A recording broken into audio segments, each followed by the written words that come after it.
Hello friends, मैं doctor Ishfaq और आज इस वीडियो में हम बात करेंगे मस्कुलर डिस्ट्रॉफी के बारे में।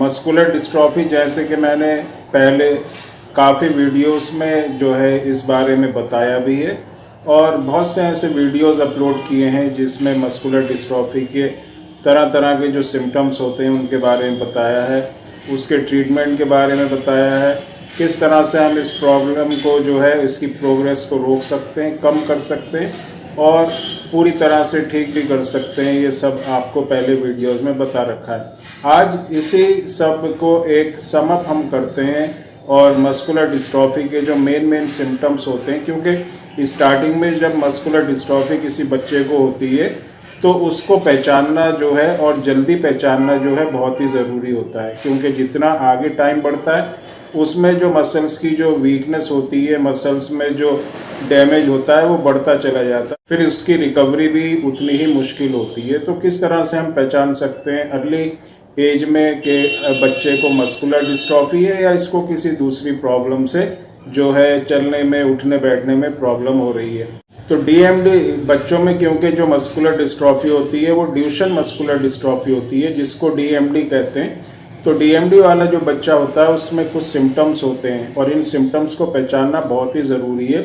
इसमें जो पहला सिम्टम होता है जो बच्चे को स्टार्टिंग में होता है, बच्चा चलते चलते गिर जाता है या थोड़ा भी डिसबैलेंस होगा या ऊंचा नीचा जगह जहाँ पर भी बच्चे को दिखेगी वो वहाँ पर गिर जाएगा, डिसबैलेंस हो जाएगा। ये एक बहुत ही मेन सिम्टम होता है मस्कुलर डिस्ट्रॉफी का।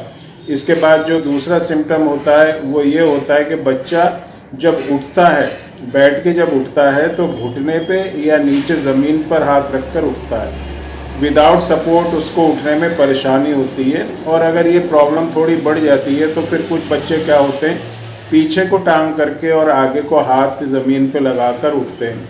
इसका मतलब ये होता है कि उनकी मसल्स में काफ़ी वीकनेस जो है बढ़ चुकी है, डैमेज मसल्स को काफ़ी हो चुकी है। इसके बाद जो एक और सिम्टम होता है मस्कुलर डिस्ट्रॉफी का वो ये होता है, बच्चे की जो काफ मसल्स होती हैं, जो पीछे जो पिंडली जिनको हम कहते हैं, वहाँ की जो मसल्स होती हैं वो हार्ड हो जाती हैं, सख्त हो जाती हैं और अगर आप उसको छुएंगे तो ऐसे लगेंगे जैसे कोई पत्थर वहाँ पर रखा है, इतनी हार्ड हो जाती हैं।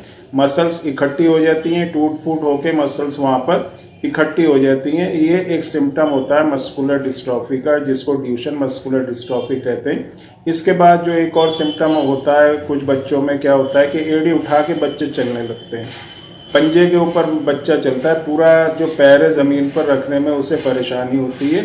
तो ये कुछ सिम्टम्स होते हैं जिनको स्टार्टिंग में अगर आप पहचान लेंगे कि मस्कुलर डिस्ट्रॉफी में क्या क्या सिम्टम होते हैं तो आसानी से अगर जल्दी आप इसको पहचान लेंगे तो उसका उतना ही जल्दी जो है ट्रीटमेंट भी आसानी से हो सकेगा। क्योंकि मस्कुलर डिस्ट्रॉफी में जो ट्रीटमेंट होता है उसमें जितनी देर अगर आप करते हैं, अगर आप कुछ ऐसे डॉक्टर्स को दिखाते हैं, 2-3 साल ऐसे ही वेस्ट करते हैं, क्योंकि डॉक्टर्स भी क्या होता है कि कुछ डॉक्टर्स को भी इस बारे में पता नहीं होता और वो बच्चों को क्या है कि ये विटामिन्स की डिफिशिएंसी है, कैल्शियम की कमी है, इस तरह की मेडिसिन चलती रहती हैं 1 साल 2 साल और बच्चों को जो है उससे कोई फ़ायदा नहीं होता।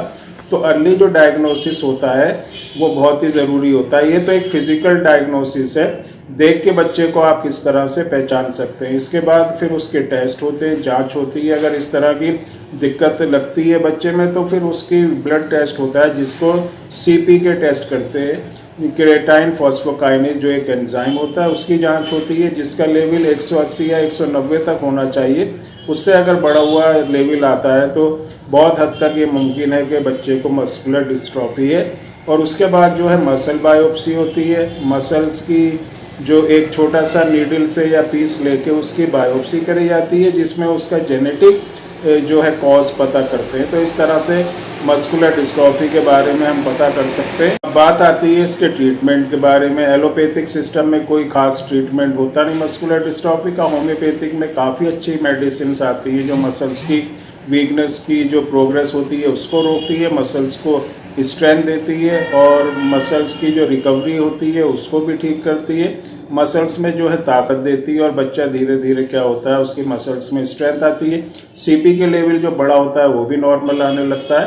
तो एक बार अगर किसी को आपके किसी नॉन पर्सन को फैमिली में या आपकी फ्रेंड सर्किल में किसी को इस तरह की किसी बच्चे को अगर प्रॉब्लम है तो व्हाट्सएप नंबर पर एक बार आप कांटेक्ट ज़रूर करें और अपने जो भी आपका बच्चा है जिसको भी ये प्रॉब्लम है तो कोशिश रहती है हमारी कि इस तरह की प्रॉब्लम जो है हम उसको ठीक करें, क्योंकि काफ़ी लंबे टाइम का हमारे पास एक्सपीरियंस है मस्कुलर डिस्ट्रॉफी और ख़ास तौर से जो डीएमडी के जो पेशेंट होते हैं, बच्चे होते हैं, उनके ट्रीटमेंट के और उनकी जो है प्रोग्रेस को रोकने के लिए। तो दोस्तों आज के लिए इतना ही। बाय।